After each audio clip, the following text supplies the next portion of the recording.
నమస్కారం అండి. అందరూ బాగున్నారా? ఈరోజు మహాభారతం 2వ ఎపిసోడ్ వశిష్ఠ మహర్షి శాపం. గంగాదేవి శంతన్ మహారాజు నుంచి వెళ్ళిపోతూ ఇలా చెప్తుంది.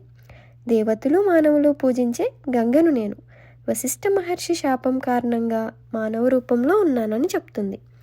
తనకి పుట్టిన పిల్లలు దేవతలైన వాసులని వాళ్ళ శాపం పోవడానికే పుట్టారని చెబుతుంది. అసలు దేవతలైన వాసులకి వశిష్ఠ మహర్షి శాపం ఎలా వచ్చిందో చూద్దామా? దేవతలైన 8 మంది వాసులు వాళ్ళ భార్యలతో కలిసి విహారానికి వెళ్తారు.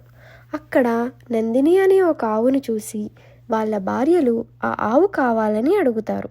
అప్పుడు ఆ 8 మంది వాసులు ఆ ఆవును తీసుకుని వెళ్తారు. అది వశిష్ఠ మహర్షి యొక్క ఆవు.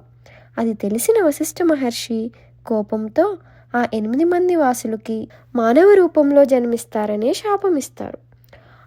వాసులు అప్పుడు గంగాదేవి దగ్గరికి వెళ్ళి గంగాదేవి గర్భం ద్వారా జన్మించాలనుకుంటున్నామని గంగాదేవిని అడుగుతారు.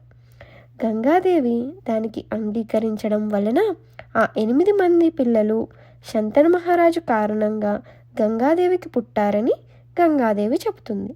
వాళ్ళకి శాపం పోవడానికే వాళ్ళని గంగలో కలపానని చెబుతుంది. కానీ శంతను మహారాజు గంగాదేవిని ప్రశ్నించిన కారణంగా ఈ 8వ బిడ్డను చంపలేనని చెబుతుంది. ఆ బిడ్డను పెంచి పెద్ద చేసి శంతను మహారాజుకి ఇస్తానని చెప్పి గంగాదేవి అక్కడి నుంచి వెళ్ళిపోతుంది. ఆ బిడ్డ ఎవరో కాదు, భీష్ముడు పేరుతో పిలిచే మహనీయుడు. అసలు ఆ బిడ్డకి భీష్ముడు అనే పేరు ఎలా వచ్చిందో రాబోయే ఎపిసోడ్స్లో చూద్దామా?